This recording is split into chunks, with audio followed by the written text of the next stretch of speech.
ਵਾਹਿਗੁਰੂ ਜੀ ਕਾ ਖਾਲਸਾ ਵਾਹਿਗੁਰੂ ਜੀ ਕੀ ਫਤਿਹ। ਗੁਰਬਾਣੀ ਵਿਚਾਰ ਦੇ ਲੇਖਾਂ ਵਿੱਚ ਲਿਖਿਆ ਹੈ ਕਿ ਸਿੱਖ ਫਕੀਰੀ ਢਾਈ ਅੱਖਰੀ ਫਕੀਰੀ ਹੈ। ਸਿਮਰਨ, ਧਿਆਨ ਤੇ ਅਲਿਪਤ ਰਹਿਣਾ, ਇਹ ਸਿੱਖ ਫਕੀਰੀ ਹੈ। ਭਾਵ ਜਿਸ ਗੁਰਸਿੱਖ ਨੇ ਇਹਨਾਂ ਤਿੰਨ ਉਪਦੇਸ਼ਾਂ ਨੂੰ ਆਪਣੇ ਜੀਵਨ ਵਿੱਚ ਢਾਲ ਰਿਹਾ, ਉਹਨਾਂ ਨੂੰ ਸਿੱਖੀ ਜੀਵਨ ਮਿਲ ਗਿਆ। ਹੁਣ ਜਿਸ ਨੇ ਸਿਮਰਨ ਹੀ ਨਹੀਂ ਸ਼ੁਰੂ ਕੀਤਾ, ਉਸ ਦਾ ਸਿੱਖੀ ਜੀਵਨ ਸ਼ੁਰੂ ਨਹੀਂ ਹੋਇਆ। ਪਰ ਜਿਹੜਾ ਸਿਮਰਨ ਕਰਦਾ ਹੈ ਤੇ ਧਿਆਨ ਨੂੰ ਛੱਡ ਦਿੰਦਾ ਹੈ, ਉਸ ਦਾ ਸਿਮਰਨ ਠਾਠਾ ਬਾਗਾ ਬਣ ਕੇ ਰਹਿ ਜਾਂਦਾ ਹੈ। ਜਿਹੜਾ ਧਿਆਨ ਨਾਲ ਸਿਮਰਨ ਕਰਦਾ ਹੈ ਤੇ ਅਲਿਪਤ ਰਹਿਣ ਦੀ ਜਾਚ ਨਹੀਂ ਸਿੱਖਦਾ, ਉਸ ਦੇ ਅੰਦਰ ਅੱਠੇ ਪੈਰ ਸਿਮਰਨ ਦ੍ਰਿੜ ਨਹੀਂ ਹੁੰਦਾ ਤੇ ਨਾ ਹੀ ਇਹੋ ਜਿਹੇ ਅਜੀਬ ਆਤਮਿਕ ਮੰਡਲ ਵੱਲ ਉਡਾਰੀਆਂ ਮਾਰਦਾ ਹੈ, ਕਿਉਂਕਿ ਉਹ ਮੈਂ ਮੇਰੀ ਵਿੱਚ ਜਕੜਿਆ ਰਹਿੰਦਾ ਹੈ। ਸੋ ਇਹ ਤਿੰਨੇ ਸਬਕ ਪਕਾਉਣੇ ਬਹੁਤ ਜ਼ਰੂਰੀ ਹਨ। ਸਿਮਰਨ ਦੇ ਵਿਸ਼ੇ ਤੇ ਗੁਰਮੁਖ ਪਿਆਰਿਆਂ ਨੇ 16 ਲੇਖ ਲਿਖੇ ਹਨ। ਧਿਆਨ ਦੇ ਵਿਸ਼ੇ ਤੇ ਆਪ ਜੀਆਂ ਨੇ ਸ਼ਬਦ ਦੇ ਲੇਖਾਂ ਵਿੱਚ ਵੀ ਜ਼ਿਕਰ ਕੀਤਾ ਹੈ, ਪਰ ਮੁੱਖ ਤੌਰ ਤੇ 2 ਲੇਖ ਲਿਖੇ ਹਨ। ਅਲਿਪਤ ਰਹਿਣ ਦਾ ਵੀ ਕਈ ਲੇਖਾਂ ਵਿੱਚ ਜ਼ਿਕਰ ਆਇਆ, ਜਿਵੇਂ 113 ਨੰਬਰ ਲੇਖ ਹੈ, 4 ਨੰਬਰ ਲੇਖ ਹੈ, 19 ਨੰਬਰ ਲੇਖ ਹੈ, ਪਰ ਪੂਰਾ ਵਿਸਥਾਰ ਇਸ ਦਾ 94 ਨੰਬਰ ਲੇਖ ਵਿੱਚ ਕੀਤਾ ਗਿਆ ਹੈ। ਸੋ ਅੱਜ ਦਾ ਗੁਰਬਾਣੀ ਵਿਚਾਰ ਦਾ ਲੇਖ ਸ਼ੁਰੂ ਕਰਨ ਤੋਂ ਪਹਿਲਾਂ 1-2 ਜ਼ਰੂਰੀ ਬੇਨਤੀਆਂ ਸੰਗਤਾਂ ਦੇ ਚਰਨਾਂ 'ਚ ਲੇਖਾਂ ਪ੍ਰਤੀ, ਕਿ ਜਦੋਂ ਇੱਕ ਲੇਖ ਪੜ੍ਹਿਆ ਜਾਂਦਾ ਹੈ ਤੇ ਜਦੋਂ ਸਿਰਲੇਖ ਪੜ੍ਹਿਆ ਜਾਂਦਾ ਹੈ, ਪੜ੍ਹਨ ਵਾਲਾ ਜਦੋਂ ਪੜ੍ਹਦਾ ਹੈ, ਕਈ ਸੰਗਤਾਂ ਜਦੋਂ ਕਹਿੰਦੇ ਉਹ ਇਹ ਤਾਂ ਕਈ ਵਾਰੀ ਪੜ੍ਹਿਆ ਗਿਆ ਹੈ, ਉਹ ਅਵੇਸਲੀ ਹੋ ਜਾਂਦੀਆਂ ਹਨ। ਫਿਰ ਉਹ ਧਿਆਨ ਨਾਲ ਨਹੀਂ ਸੁਣਦੀਆਂ, ਆਪਣੇ ਮਨੋਂ ਖਿਆਲਾਂ ਵਿੱਚ ਹੀ ਗਲਤਾਨ ਰਹਿੰਦੀਆਂ ਹਨ। ਕਈਆਂ ਦਾ ਫੁਰਨਾ ਇਤਨਾ ਪ੍ਰਬਲ ਹੋ ਜਾਂਦਾ ਹੈ ਕਿ ਕਈ ਵਾਰੀ ਸੁਣਿਆ ਉਹ ਤਾਂ ਉਹ ਫੁਰਨਾ ਉਹ ਸਰੀਰ ਨੂੰ ਵੀ ਉਠਾ ਕੇ ਲੈ ਜਾਂਦਾ, ਬਾਹਰ ਚਲੇ ਜਾਂਦੇ ਹਨ, ਜੀ ਇਹ ਤਾਂ ਬਹੁਤ ਵਾਰੀ ਸੁਣਿਆ। ਪਰ ਕਈ ਜਿਹੜੇ ਜਗਿਆਸੂ ਹੁੰਦੇ ਹਨ, ਉਹ ਕੋਈ ਉੱਚੀ ਭਾਵਨਾ ਰੱਖਦੇ ਹਨ, ਉਹ ਸੋਚਦੇ ਹਨ ਜੀ ਦੁਬਾਰਾ ਪੜ੍ਹਿਆ ਜਾ ਰਿਹਾ ਹੈ, ਇਹ ਲੇਖ ਗੁਰੂ ਪੜ੍ਹਵਾ ਰਿਹਾ ਹੈ ਤਾਂ ਇਸ ਦਾ ਮਤਲਬ ਹੈ ਮੈਂ ਪੂਰੇ ਲੇਖ ਦੀ ਕਮਾਈ ਨਹੀਂ ਕੀਤੀ, ਤਾਂ ਹੀ ਪੜ੍ਹਵਾ ਰਿਹਾ ਹੈ। ਆਹ ਦੇਖਾਂ ਕਿਹੜੇ ਕਿਹੜੇ ਨੁਕਤੇ ਮੈਂ ਕਮਾਏ ਹਨ, ਕਿਹੜੇ ਨਹੀਂ ਕਮਾਏ, ਤੇ ਆਪਣੇ ਮਨ ਨੂੰ ਸਾਹਮਣੇ ਰੱਖ ਕੇ ਫਿਰ ਇਹੋ ਜਿਹਾ ਜਗਿਆਸੂ ਜਿਹੜਾ ਹੈ, ਕੁਝ ਨੁਕਤੇ ਜਿਹੜੇ ਪਹਿਲੇ ਨਹੀਂ ਫੜੇ ਹੁੰਦੇ ਹਨ ਉਹਨਾਂ ਨੂੰ ਵੀ ਫੜ ਲੈਂਦਾ ਹੈ, ਨਾਲ ਮਨ ਦੀ ਪੜਤਾਲ ਹੋ ਜਾਂਦੀ ਹੈ। ਸੋ ਸੱਚ ਤਾਂ ਇਹ ਹੈ, ਇਹ ਲਿਖਤਾਂ ਉਹਨਾਂ ਵਾਸਤੇ ਹਨ ਜਿਨ੍ਹਾਂ ਨੇ ਦ੍ਰਿੜ ਸੰਕਲਪ ਕਰ ਲਿਆ ਕਿ ਮੈਂ ਆਪਣਾ ਜੀਵਨ ਗੁਰਸਿੱਖੀ ਜੀਵਨ ਬਣਾਉਣਾ ਹੈ, ਗੁਰਬਾਣੀ ਅਨੁਸਾਰ ਢਾਲਣਾ ਹੈ। ਉਹਨਾਂ ਨੂੰ ਇਹ ਲਿਖਤਾਂ ਸਵਾਦ ਦੇਣਗੀਆਂ। ਜਾਂ ਜਿਨ੍ਹਾਂ ਨੇ ਥੋੜਾ ਬਹੁਤੇ ਲਿਖਤਾਂ ਨੂੰ ਕਮਾਇਆ ਆਪਣੇ ਜੀਵਨ ਵਿੱਚ, ਅੱਧਾ ਰਸਤਾ ਤੈਅ ਕੀਤਾ, ਕੁਝ ਅੱਧਾ ਬਾਕੀ ਹੈ, ਉਹਨਾਂ ਨੂੰ ਸਵਾਦ ਦੇਣਗੀਆਂ।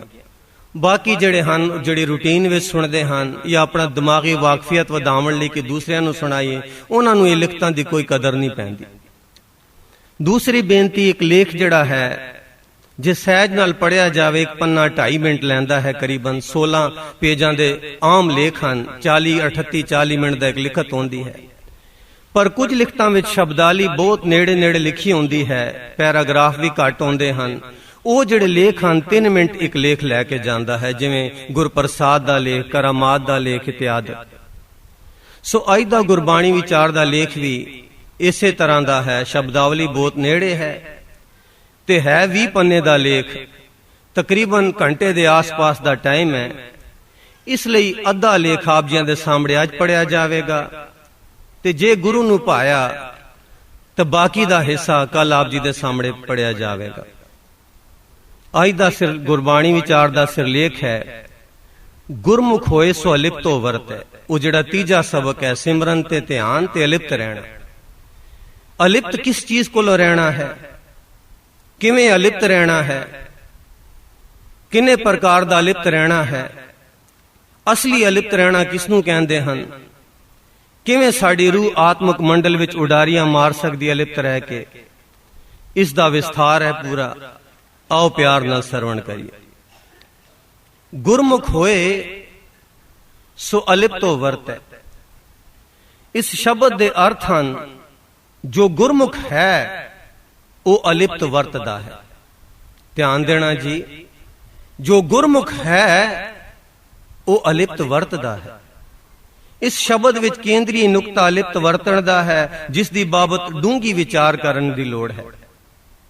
ਅਲਿਪਤ ਰਹਿਣ ਦੇ ਅੱਖਰੀ ਅਰਥ ਹਨ ਕਿ ਲਿਪਾਏਮਾਨ ਨਾ ਹੋਣਾ, ਯਾਨੀ ਮਾਇਆ ਵਿੱਚ ਵਿਚਰਦਿਆਂ ਹੋਇਆਂ ਵੀ ਮਾਇਆ ਵਿੱਚ ਲਿਪਾਏਮਾਨ ਗਲਤਾਨ ਨਾ ਹੋਣਾ। जैसे जल में कमल निरालम, मुर्गा ईने साणे, सुरत शब्द भव सागर तरिए, नानक नाम वखाणे। ज्यों जल में कमल अलिप्तो वर्तै, त्यों विचै ग्रह उदास। साच नाम मेरा मन लागा, लोगन स्यों मेरा ठाठा बागा। बाहर सूत सगल स्यों मौला, अलिप्त रहूं जैसे जल में कौला। ਇਹ ਨੁਕਤਾ ਬੜਾ ਡੂੰਘਾ ਹੈ ਤੇ ਡੂੰਘੀ ਵਿਚਾਰ ਕਰਨ ਲੱਗਿਆਂ ਕਈ ਸਵਾਲ ਉਤਪਨ ਹੁੰਦੇ ਹਨ, ਜਿਸ ਤਰ੍ਹਾਂ ਕਿ ਮਾਇਆ ਕੀ ਹੈ। ਕਿਉਂਕਿ ਸਾਨੂੰ ਹੁਕਮ ਹੈ ਕਿ ਮਾਇਆ ਵਿੱਚ ਰਹਿੰਦਿਆਂ ਵੀ ਮਾਇਆ ਤੋਂ ਅਲਿਪਤ ਰਹਿਣਾ ਹੈ, ਪਰ ਪਤਾ ਤਾਂ ਹੋਣਾ ਚਾਹੀਦਾ ਹੈ ਕਿ ਮਾਇਆ ਕੀ ਹੈ। ਆਮ ਤੌਰ ਤੇ ਰੁਪਏ, ਨਕਦੀ, ਸੋਨੇ, ਚਾਂਦੀ ਆਦਿ ਨੂੰ ਹੀ ਮਾਇਆ ਸਮਝਿਆ ਜਾਂਦਾ ਹੈ, ਪਰ ਮਾਇਆ ਦੇ ਹੋਰ ਵੀ ਕਈ ਸਰੂਪ ਹਨ, ਜਿਹਾ ਕਿ ਪਹਿਲਾ ਹੈ ਜੜ ਸਰੂਪ ਮਾਇਆ। ਜੜ ਮਾਇਆ ਵਿੱਚ ਉਹ ਸਭ ਚੀਜ਼ਾਂ ਆਉਂਦੀਆਂ ਹਨ ਜਿਨ੍ਹਾਂ ਵਿੱਚ ਚੇਤਨਤਾ ਨਾ ਹੋਵੇ, ਜਿਸ ਤਰ੍ਹਾਂ ਕਿ ਧਰਤੀ, ਮਕਾਨ, ਧਾਤਾਂ, ਸੋਨਾ, ਚਾਂਦੀ, ਰੁਪਏ ਆਦਿ। ਇਹ ਵੀ ਮਾਇਆ ਹੈ। ਮਾਇਆ ਦਾ ਇੱਕ ਹੋਰ ਸਰੂਪ ਹੈ ਚੇਤਨ ਸਰੂਪ ਮਾਇਆ। ਚੇਤਨ ਮਾਇਆ ਉਹ ਜੀਵ ਹਨ ਜਿਨ੍ਹਾਂ ਵਿੱਚ ਚੇਤਨਤਾ ਜਾਂ ਬੁੱਧੀ ਪ੍ਰਵਿਰਤ ਹੁੰਦੀ ਹੈ, ਜਿਸ ਤਰ੍ਹਾਂ ਕਿ ਪਸ਼ੂ, ਪੰਛੀ, ਇਨਸਾਨ अथवा रिश्तेदार, दोस्त, मित्र आदि। ये सब माया है। कंचन नारी में जियो लुबत है, मोह मीठा माया, घर मंदर कोड़े खुशी मन अनरस लाया। ध्यान देना जी, सानू हुक्म है कि माया तो अलिप्त रहना है। सो सोना, चांदी, पैसा, धन दौलत ये भी माया है। दूसरे पासे पशु, पक्षी, इंसान, रिश्तेदार, दोस्त, मित्र ये भी माया है।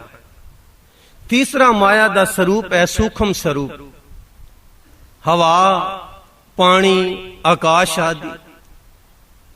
चौथा माया का स्वरूप है वासना स्वरूप, जिसनों असी अलिप्त रहना है। काम, क्रोध, लोभ, मोह, अहंकार आदि वासनावां। पंजवां है ख्याल स्वरूप माया, मन दे ख्यालां ते वलवलियां दियां उडारियां आदि। ध्यान देना जी, ਇਹ ਜਿਹੜੇ ਮਨ ਵਿੱਚ ਸੰਕਲਪ, ਵਿਕਲਪ, ਖਿਆਲ ਉੱਠਦੇ ਹਨ, ਵਲਵਲੇ ਉਪਜਦੇ ਹਨ, ਇਹ ਵੀ ਸਭ ਮਾਇਆ ਹਨ, ਖਿਆਲ ਸਰੂਪ ਮਾਇਆ। ਇਸ ਤੋਂ ਵੀ ਅਲਿਪਤ ਰਹਿਣਾ ਹੈ। ਅਗਲਾ ਹੈ ਅੰਤਸ਼ਕਰਨ ਸਰੂਪ ਮਾਇਆ। ਮਨ ਦੀਆਂ ਡੂੰਘਾਈਆਂ ਵਿੱਚ ਪਿਛਲੇ ਖਿਆਲਾਂ ਤੇ ਕਰਮਾਂ ਦੀ ਰੰਗਣ, ਜਿਹੜੇ ਪਿਛਲੇ ਜਨਮ ਵਿੱਚ ਕੰਮ ਕੀਤੇ, ਉਹਨਾਂ ਦੀ ਰੰਗਤ ਜਿਹੜੀ ਧਸ ਗਈ ਤੇ ਇਸ ਜਨਮ ਵਿੱਚ ਸਾਡੇ ਨਾਲ ਆਈ, ਉਹ ਅੰਤਸ਼ਕਰਨ ਸਰੂਪ ਮਾਇਆ ਹੈ। ਸੋ ਜੋ ਵੀ ਦ੍ਰਿਸ਼ਟਮਾਨ ਸ਼ੈ ਹੈ ਉਹ ਸਭ ਮਾਇਆ ਹੈ। ਤੇ ਮਾਇਆ ਦੀ ਰੰਗਣ ਵਾਲੇ ਸਾਰੇ ਖਿਆਲ, ਵਲਵਲੇ, ਵਾਸ਼ਨਾਵਾਂ ਇਹ ਮਾਇਆ ਤੋਂ ਉਤਪਨ ਹੁੰਦੇ ਹਨ, ਤੇ ਇਹਨਾਂ ਦੀ ਰੰਗਤ ਵਿੱਚੋਂ ਉਪਜੇ ਸਾਰੇ ਕਰਮ ਕਿਰਿਆ ਇਹ ਵੀ ਮਾਇਆ ਹੀ ਹਨ। ਜਿਸ ਤਰ੍ਹਾਂ ਚਾਨਣ ਦੀ ਅਣਹੋਂਦ ਨੂੰ ਹਨੇਰਾ ਕਿਹਾ ਜਾਂਦਾ ਹੈ ਤੇ ਹਨੇਰੇ ਦੀ ਆਪਣੀ ਕੋਈ ਹਸਤੀ ਨਹੀਂ ਹੈ, ਉਸੇ ਤਰ੍ਹਾਂ ਰੱਬ ਦੀ ਅਣਹੋਂਦ ਹੀ ਮਾਇਆ ਹੈ। ਹਾਂਜੀ, ਜਿੱਥੇ ਅਕਾਲ ਪੁਰਖ ਦੀ ਹੋਂਦ ਨਹੀਂ ਉਹ ਮਾਇਆ ਹੈ, ਉਸ ਤੋਂ ਅਸੀਂ ਅਲਿਪਤ ਰਹਿਣਾ ਹੈ। ਅਕਾਲ ਪੁਰਖ ਦੀ ਹੋਂਦ ਹੀ ਅਟਲ ਅਤੇ ਸੱਚ ਹੈ। ਬਾਕੀ ਸਭ ਕੁਝ ਰੱਬ ਨੇ ਆਪਣੇ ਕਵਾਵ ਅਥਵਾ ਹੁਕਮ ਦੁਆਰਾ ਸਾਜਿਆ ਹੈ ਤੇ ਚੱਲ ਰਿਹਾ ਹੈ। ਆਪੀ ਨੇ ਆਪ ਸਾਜਿਓ, ਆਪੀ ਨੇ ਰਚਿਓ ਨਾਮ, ਦੁਈ ਕੁਦਰਤ ਸਾਜੀਏ ਕਰ ਆਸਣ ਡਿਠੋ ਚਾਓ। ਸੋ ਇਹ ਸਾਰਾ ਮਾਇਕੀ ਪਸਾਰਾ ਇਹ ਬਦਲਦਾ ਰਹਿੰਦਾ ਹੈ, ਬਿਨਸਨਹਾਰ ਹੈ ਅਤੇ ਕੂੜ ਹੈ। ਇਸ ਨੂੰ ਧੂਏ ਕਾ ਪਹਾੜ ਜਾਂ ਬਦਲ ਦੀ ਨਿਆਈ ਵੀ ਦੱਸਿਆ ਗਿਆ ਹੈ, ਕਿਉਂਕਿ ਇਹ ਛਿਨ ਛਿਨ ਬਦਲਦਾ ਰਹਿੰਦਾ ਹੈ ਤੇ ਨਾਸ਼ਵੰਤ ਹੈ। ਧਿਆਨ ਦੇਣਾ ਜੀ, ਇੱਕ ਜੀਵ ਹੈ, ਬਚਪਨਾ ਹੈ, ਕੱਲ ਨੂੰ ਜਵਾਨੀ ਆ ਗਈ, ਉਹ ਸਰੂਪ ਬਦਲ ਗਿਆ, ਫਿਰ ਬੁਢਾਪਾ ਆ ਗਿਆ, ਉਹ ਹੋਰ ਬਦਲ ਗਿਆ, ਮਰ ਗਿਆ, ਬਿਲਕੁਲ ਖਤਮ, ਹਸਤੀ ਨਾ ਰਹੀ। ਸੋ ਇਹ ਜਿਤਨਾ ਪਸਾਰਾ ਹੈ ਇਹ ਛਿਨ ਛਿਨ ਬਦਲਦਾ ਰਹਿੰਦਾ ਹੈ ਤੇ ਸਭ ਨਾਸ਼ਵੰਤ ਹੈ। रे नर ए साची जी तार, सगल जगत है जैसे सुपना, बिनसत लगत न बार। कां को तन, तन संपत कां की, कां स्यो नेहो लगाई, जो दिसै सो सगल विनाश है, ज्यों बादर की छाई। ए जग धुएं का पहाड़, तैं साचा मानिया कै विचार। ਹੁਣ ਅਗਲਾ ਸਵਾਲ, ਕਿਉਂ ਮਾਇਆ ਤੋਂ ਅਲਿਪਤ ਅਸੀਂ ਵਰਤਣਾ ਹੈ? ਮਾਇਆ ਦੇ ਦੋਸ਼ ਕੀ ਹਨ? जद जीव रब नूं भुल जांदा है जां बेमुख हो जांदा है तां जीव उते इस भरम रूपी माया दा परछावां पै जांदा है। रब्बी होण दी याद दी बजाए साडे मन ते हौमे दा गिलाफ चढ़ जांदा है अते जो भी असी सोचदे चितवदे ते कर्म करदे हां उस नूं माया दी रंगत चढ़ जांदी है। इस तरह असी जो मैं किया सो मैं पाया दे अटल कानून अधीन होके दुख सुख खुशी गमी नरक सुरग भोगदे हां। रब्बी याद तो बगैर साडा मन कमजोर अते ते चंचल होण कारण सदा हौमे दे केंद्र दुआले घुमदा रहिंदा है ते माया दे भरम भुलावे विच विचरदा होया कर्मबद्ध होके दुखी होया रहिंदा है। माया किसनू आखिए क्या माया कर्म कमाए, दुख सुख एह जियो बंद है हौमे कर्म कमाए। इस तरह माया दा सब तो वड्डा दोष यह है कि साडे मन नू अपने चिलकवें ते कुसंबी रंग द्वारा भरमा के सानू अपने असले अकाल पुरख तो भुला देंदी है ते असी दुख सुख जीवन मरण दे अटुट चक्कर विच विचरदे हां जिस तो छुटकारा अत मुश्किल है। ध्यान देना जी, माया दा सब तो वड्डा दोष यह है कि रब नू भुलांदी है। जदों रब नू भुला देंदी है हौमे आ जांदी है। जदों हौमे आ गई हौमे विच जो असी कर्म करदे हां वो कर्म कानून दे अंदर आ जांदे हन। असी जो मैं किया सो मैं पाया दे असूल दे अधीन आ जांदे हां ते जदों इस कर्म कानून दे अधीन आ गए फिर कर्म बंधना विच फस जांदे हां। भाव ए कि जिहो जे कर्म कीते उस दा फल भोगण लई सानू जन्म मरण दे गेड़ विच पैना पैंदा है। जे हौमे दे अधीन कोई चंगे कर्म कीते तां चंगे दा फल भोगण लई भी सानू फिर जन्म धारना पवेगा। सो जन्म मरण दा गेड़ पै जांदा है, कर्म बंधना विच पै जांदे हां। इह माया दा दोष है। सो इस तरह माया दा सब तो वड्डा दोष यह है कि साडे मन नू अपने चिलकवें ते कुसंबी रंग द्वारा भरमा के सानू अपने असले अकाल पुरख तो भुला देंदी है ते असी दुख सुख जीवन मरण दे अटुट चक्कर विच विचरदे हां जिस तो छुटकारा अत मुश्किल है। इन माया जगदीश गोसाई तुमरे चरण बिसारे, किंचित प्रीत न उपजै जन को, जन कहां करे बेचारे। ए माया जित हर विसरै, मोह उपजै भाव दूजा लाया। सो इस कर्म बंधना तो छुटकारा पाण लई माया दे स्वरूप भी असी पढ़ ले, माया दे दोष भी पढ़ ले। हुण इस माया तो किवें अलिप्त रहना है, किवें इस दे कार्मक कानून तो असी छुटना है। सो अलिप्त नूं समझण लई पहला इस दे उल्ट लिपत जां संगत दी विचार करनी जरूरी है। जैसा सेवे तैसा होए अनुसार असी जिहो जी संगत करदे हां ओ जे असी फल पाउंदे हां। जो जैसी संगत मिले सो तैसो फल खाए। साडा मन हवा जां पानी दी तरह है। पानी दी जिहो जी पानी जिहड़ा है ओ जिहो जी शै नाल संगत करदा है ओ जिहा हो जांदा है। जिवें कि ठंडा, तत्ता, कोड़ा, मिठा, काला, चिट्टा आदि। इस दा मतलब यह है कि साडा मन भी जैसी संगत करदा है ओ जे साडे ख्याल, ओ जे साडे वलवले वासनावां ते कर्म होंदे हन ते असी उसे अनुसार चंगा या माड़ा फल भोगदे हां। असी दो किस्म दी संगत करदे हां। एक दैवी उच्चे सुच्चे इलाही रंगत वाले ख्याल, वलवले, धार्मिक किताबां जां महापुरखां दी संगत, भाव चंगी संगत। ते दूसरा माइकी रंगत वाले ख्यालां, वलवलियां, वासनावां, आम किताबां ते दुनियावी बंदियां दी संगत, भाव माड़ी संगत। सो संगत भी कई तरीकिਆਂ ते दर्जियां दी होंदी है। जिवें कि शख्सी संगत है, गुरमुखां जां दुनियावी बंदियां दी संगत, ये शख्सी संगत कहलांदी है। भावें गुरमुखां दी कर लईए, भावें दुनियावी बंदियां दी। दूसरा किताबी संगत है, गुरबाणी महापुरखां दी रचनावां जां दुनियावी रचनावां। अखबार पढ़ ले, नावल पढ़ ले, ये भी किताबी संगत है। गुरबाणी पढ़ ली, महापुरखां दियां लेखनियां पढ़ लियां, ये भी किताबी संगत है। तीसरा है वासनावी संगत, दुनियावी वासनावां जिवें कि काम, क्रोध, लोभ, मोह, हंकार विच गलतान होना, भावें कार्मिक तौर ते भावें ख्याली तौर ते इन्हां वासनावां विच गलतान रहना, ये वासनावी संगत है। अगला है मुर्दियां दी संगत कि मरिया होइयां नूं याद करके ਉਹਨਾਂ ਦੀ ਯਾਦ ਵਿੱਚ ਦੁਖੀ ਹੋਣਾ, ਇਹ ਮੁਰਦਿਆਂ ਦੀ ਸੰਗਤ ਹੈ। ਫਿਰ ਇੱਕ ਹੋਰ ਹੈ ਖਿਆਲੀ ਸੰਗਤ, ਚੰਗੇ ਜਾਂ ਮਾੜੇ, ਦੇਵੀ ਜਾਂ ਮਾਇਕੀ ਖਿਆਲ ਜਾਂ ਕਲਪਨਾ ਵਿੱਚ ਗਲਤਾਨ ਹੋਣਾ। ਕੋਈ ਵੀ ਕਲਪਨਾ, ਭਾਵੇਂ ਦੁਨਿਆਵੀ ਹੈ ਕਿ ਆਤਮਕ, ਕਲਪਨਾ ਵਿੱਚ ਗਲਤਾਨ ਹੋਣਾ, ਇਹ ਖਿਆਲਾਂ ਦੀ ਸੰਗਤ ਹੈ। ਇਸ ਤਰ੍ਹਾਂ ਸਾਡਾ ਮਨ ਜਿਹੋ ਜੀ ਸਤਾ ਜਾਂ ਜਿਸ ਦਰਜੇ ਤੇ ਵਿਚਰਦਾ ਹੈ, ਉਸ ਦਾ ਅਸਰ ਜਾਂ ਰੰਗਤ ਸਾਡੇ ਮਨ ਅਥਵਾ ਅੰਤਸ਼ਕਰਣ ਵਿੱਚ ਦ੍ਰਿੜ ਹੋਈ ਜਾਂਦਾ ਹੈ।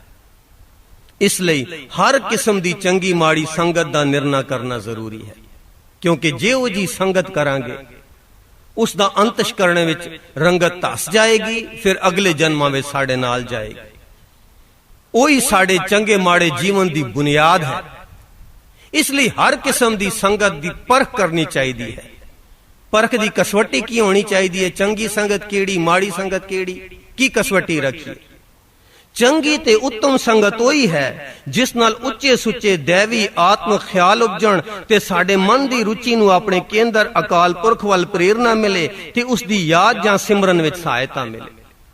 ਧਿਆਨ ਦੇਣਾ ਜੀ, ਇੱਕੋ ਹੀ ਕਸਵੱਟੀ ਰੱਖਣੀ ਚਾਹੀਦੀ ਹੈ ਕਿ ਜੇ ਸਿਮਰਨ ਦ੍ਰਿੜ ਹੋਈ ਜਾਂਦਾ ਹੈ, ਸਿਮਰਨ ਕਰਨ ਨੂੰ ਜੀ ਕਰਦਾ ਹੈ, ਸੋਹਣੇ ਖਿਆਲ ਉਪਜਦੇ ਹਨ, ਰੱਬ ਦੀ ਯਾਦ ਆਉਂਦੀ ਹੈ, ਉਹ ਹੈ ਚੰਗੀ ਸੰਗਤ। ਇਸੇ ਲਈ ਗੁਰਬਾਣੀ ਵਿੱਚ ਸਾਧ ਸੰਗਤ ਜਾਂ ਸਤਸੰਗਤ ਕਰਨ ਦਾ ਤਾਕੀਦੀ ਹੁਕਮ ਹੈ, ਕਿਉਂਕਿ ਸਤਸੰਗਤ ਹੀ ਇੱਕ ਐਸੀ ਸੰਗਤ ਹੈ ਜਿਹੜੀ ਸਾਡੇ ਅਸਲੀ ਨੂੰ ਮਿਲਾਉਂਦੀ ਹੈ, ਪਰਮਾਤਮਾ ਦੀ ਯਾਦ ਵਿੱਚ ਸਹਾਇਕ ਹੁੰਦੀ ਹੈ, ਸਿਮਰਨ ਦ੍ਰਿੜ ਹੁੰਦਾ ਹੈ, ਮਨ ਵਿੱਚ ਉਪਜਦੇ ਹਨ ਦੇਵੀ ਖਿਆਲ। ਸੋ ਸਾਨੂੰ ਸਤਸੰਗਤ ਕਰਨ ਦਾ ਤਾਕੀਦੀ ਹੁਕਮ ਹੈ। ਮਿਲ ਸਾਧ ਸੰਗਤ ਭਜ ਕੇਵਲ ਨਾਮ, ਕਰ ਸਾਧ ਸੰਗਤ ਸਿਮਰ ਮਾਧੋ, ਹੋਏ ਪਤਤ ਪੁਨੀਤ। ਸੰਤਾਂ ਸੰਗਤ ਮਿਲ ਰਹਾ ਹੈ ਤਾਂ ਸੱਚ ਲੱਗੈ ਪਿਆਰ। ਇਸੇ ਲਈ ਸਾਨੂੰ ਸਾਧ ਸੰਗਤ ਲਈ ਇਉਂ ਅਰਦਾਸ ਕਰਨੀ ਵੀ ਸਿਖਾਈ ਗਈ ਹੈ। ਧਿਆਨ ਦੇਣਾ ਜੀ, ਜਿਉਂ-ਜਿਉਂ ਸੰਗਤ ਅਸੀਂ ਕਰਦੇ ਹਾਂ, ਨਾਲ ਦੇ ਨਾਲ ਅਰਦਾਸ ਵੀ ਕਰਨੀ ਚਾਹੀਦੀ ਹੈ। ਕੀ ਪਤਾ ਕਿਤਨੇ ਕੋ ਪੁੰਨ ਕਰਮ ਪਿਛਲੇ ਜਨਮ ਦੇ ਲਿਖਾ ਕੇ ਆਇਆ, ਕਿਤਨਾ ਕੋ ਸਮਾਂ ਸੰਗਤ ਅਗਾਂਹ ਨੂੰ ਵੀ ਮਿਲਦੀ ਰਹੇ। ਅਰਦਾਸ, ਸਹੀ ਪਿਆਰੇ ਮੇਲੀ ਜਿਨ੍ਹਾਂ ਮਿਲਿਆ ਤੇਰਾ ਨਾਮ ਚਿਤ ਆਵੇ, ਹਰ ਜੀਉ ਆਗੇ ਕਰੀ ਅਰਦਾਸ, ਸਾਧੂ ਜਨ ਸੰਗਤ ਹੋਏ ਨਿਵਾਸ।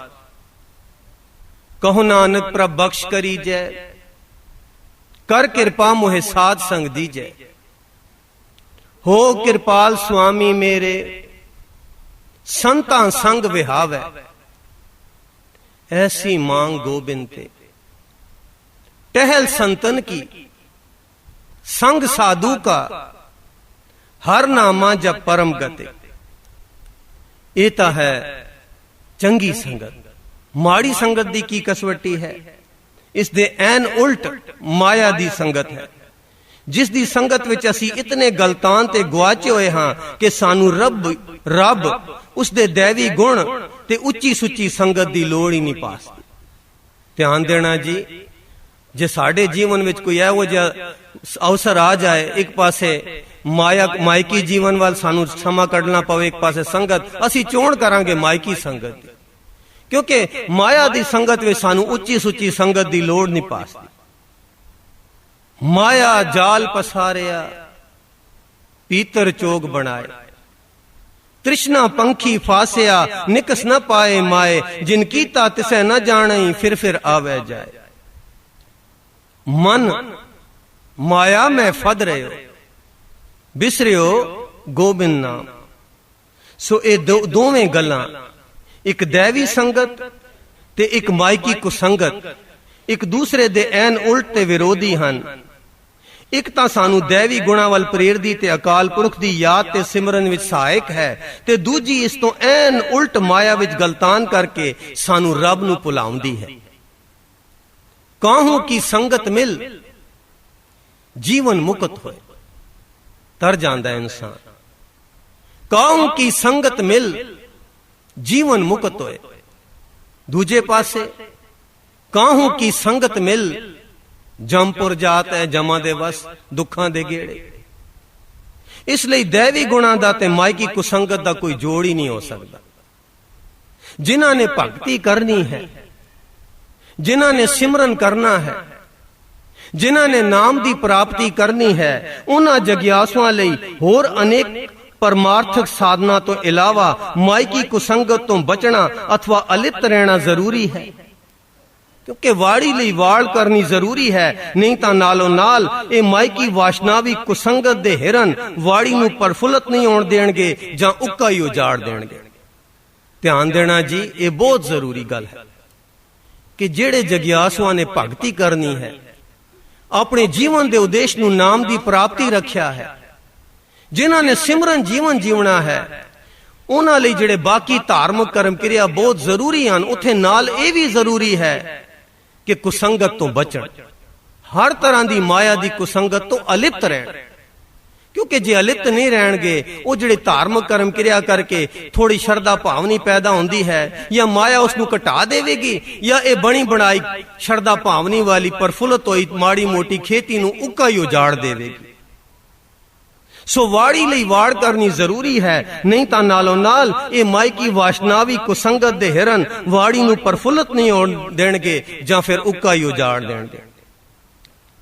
ते साकत चोर जिना नाम विसारे, मन तिन कै निकट न पिटिए, साकत संग न की जई प्यारे, जे का पार वसाए, जिस मिले हर विसरै प्यारे, सो मोह काले उठ जाए। सो मायकी कुसंगत तो बचाव लई अलिप्त वरतन की जाच सीखनी पवेगी, जिस दी बाबत होर डूंगी दीर्घ विचार करन दी लोड़ है। सो इथे गुरमुख प्यारियां ने अपनी वाड़ी नूं असी उजड़न ना दईए, उपर फुलत रवे, जितनी को धार्मिक कमाई कीती है उसका निग बरकरार रवे ते वधदा जावे। इसलिए जो माया तो असी अलिप्त रहना है, इथे कुछ कुसंगत दे स्वरूप वर्णन कीते हैं माया दे, ते उस तो किवें अलिप्त रहना है उसका विस्तार है। सब तो पहला जिहड़ा असी अलिप्त रहना है माया दे शख्सी कुसंगत दे स्वरूप तो, यह तां आम तौर ते मन्निया जांदा है कि जिहो जे इंसान दी असी संगत करते हाँ ओ जेही हो जाते हैं, क्योंकि दो संगियां विचों जिसदा मन प्रबल होवेगा उसकी रंगत दा असर दूसरे ते होना लाजमी है। एक दूसरे दे मन ते मानसिक किरना दा भी असर होंदा है, क्योंकि दुनिया विच मायकी रंगत वालियां दी बहुलता है। इस करके जगियासुआं लई जरूरी है कि वो दुनिया विच रहिंदियां होइयां घट तो घट लोकां नाल वाह पाउण। ध्यान देना जी, क्योंकि असर सिर्फ बोलचाल नाल नहीं होंदा कि किसी नाल असी तालक रखिए ताई उसका असर साडे मन ते होवे। मानसिक किरना, मानसिक वाइब्रेशन का भी मन ते असर होंदा है। सो चूंकि दुनिया विच जिहड़ी अनमायकी रंगत वालियां दी बहुलता है, इसलिए जगियासुआं नूं चाहीदा है वो घट तो घट लोकां नाल वाह पाउण। ध्यान देना जी, ये तो सारियां दे तजर्बे विच है। एक बंदा संगत करन वाला जे किसी दी पार्टी चला गया, ब्याह शादियां, ते किसी नाल बोले भी ना, तो जदों घर आएगा वो फिर अपने शरीर नूं सवारण लग जाएगा। फिर ओदे मन च इच्छा उठेगी बई मैं भी कोई चंगे चंगे कपड़े पाउं, तां सारियां दे वधिया सन। हुण गलबात तां होई ना, क्योंकि मानसिक वातावरण, मानसिक किरना दा भी असर होंदा है। सो दुनिया विच मायकी रंगत वालियां दी बहुलता है, इसलिए जगियासुआं नूं चाहीदा है कि दुनिया विच ओ घट तो घट लोकां नाल वाह पाउण। कबीर साकत संग न कीजिए, दूर जाइए भाग, बासनकारो परसिए ताऊ किछ लागै दा। सो घट तो घट लोकां नाल वाह पाउण नाल असी शख्सी कुसंगत तो काफी हद तक अलिप्त रह सकते हैं। पर सच तां यह है कि असी जानबूझ के खामखा दुनिया विच समाज दे दायरे ते मायकी झमे मामले ते रुझेवें अजाई वधाई जांदे हैं, ते दुनिया दे बेलोड़े रुझेवियां विच खचत होके अपना अमोलक जीवन अजाई गवा रहे हैं। जगियासुआं लई जरूरी है कि वह अपने रिश्तेदारां, दोस्तां, मित्रां ते जान पछाण दे दायरे नूं सीमित करके मन दे मायकी रुझेवें घटावे। इन्हां रिश्तेदारां ते दोस्तां मित्रां दियां मोह माया दियां रस्सियां ढिलियां करदे होए इन्हां तो अलिप्त रहण दी जाच सीखिए, वरना साडा मन इन्हां दा ही निशाना बनिया रहेगा। ये बहुत जरूरी गल है जिसनूं असीं गौलदे ही नहीं कि जगियासुआं लई जरूरी है कि दुनिया विच रहिंदियां वो अपनियां जिहड़ियां पिंडियां गड्डां हन उन्हां नूं घटावण, रिश्तेदारां दियां रस्सियां ढिलियां करन, दोस्तां मित्रां दे जान पछाण दे दायरे नूं सीमित करन, घटावण। ਜੇ ਨਹੀਂ ਘਟਾਵਾਂਗੇ ਸਾਡਾ ਮਨ ਉਹਨਾਂ ਦਾ ਨਿਸ਼ਾਨਾ ਬਣਿਆ ਰਹੇਗਾ। ਫਰਜ਼ ਕਰੋ ਕਿਸੇ ਨਾਲ ਅਸੀਂ ਪਿਆਰ ਪਾਇਆ, ਦੋਸਤੀ ਕੀਤੀ, ਹੁਣ ਉਹਦਾ ਵਿਆਹ ਹੈ ਤਾਂ ਜਾਣਾ ਪਏਗਾ, ਸੋ ਗਿਆ ਤਾਂ ਜਾਣਾ ਪਏਗਾ, ਉਹ ਦੁਖੀ ਹੈ ਤਾਂ ਉਸ ਦਾ ਕਲੇਸ਼ ਸਾਨੂੰ ਕਲੇਸ਼ ਦੇਗਾ, ਕੋਈ ਮਸਲਾ ਹੈ ਸਾਨੂੰ ਹੱਲ ਕਰਨਾ ਪਏਗਾ, ਤਾਂ ਸਾਡਾ ਮਨ ਤਾਂ ਉਹਦਾ ਨਿਸ਼ਾਨਾ ਬਣਿਆ ਰਹੇਗਾ। ਸੋ ਇਹਨਾਂ ਰਿਸ਼ਤੇਦਾਰਾਂ ਤੇ ਦੋਸਤਾਂ ਮਿੱਤਰਾਂ ਦੀਆਂ ਮੋਹ ਮਾਇਆ ਦੀਆਂ ਰੱਸੀਆਂ ਢਿੱਲੀਆਂ ਕਰਦੇ ਹੋਏ ਇਹਨਾਂ ਤੋਂ ਅਲਿਪਤ ਰਹਿਣ ਦੀ ਜਾਚ ਸਿੱਖੀਏ, ਵਰਨਾ ਸਾਡਾ ਮਨ ਇਹਨਾਂ ਦਾ ਹੀ ਨਿਸ਼ਾਨਾ ਬਣਿਆ ਰਹੇਗਾ। ਗੁਰਬਾਣੀ ਇਸ ਗੱਲ ਦੀ ਗਵਾਹੀ ਭਰਦੀ ਹੈ, ਇਹ ਕੁਟੰਬ ਸਭ ਜੀ ਕੇ ਬੰਧਨ ਪਾਈ।